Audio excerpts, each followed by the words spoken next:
Kung umiinom ka ng kape tuwing umaga, ano ang mangyayari sa katawan mo?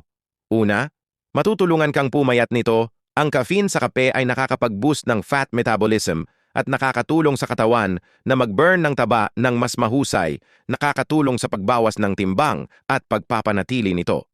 Pangalawa, natutulungan kang mapabuti ang brain function. Maraming pag-aaral ang nagpakita na ang caffeine ay nakakatulong na mag-stimulate ng brain function kasama ang short-term memory at attention.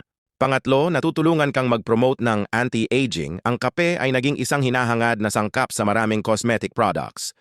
Ang caffeine dito ay nakakatulong na mag-promote ng blood circulation, nakakapag-prevent ng wrinkles at spots, at nagpapakita ng magic effect ng anti-aging. Pang-apat, nakakatulong itong mag-alis ng discomfort.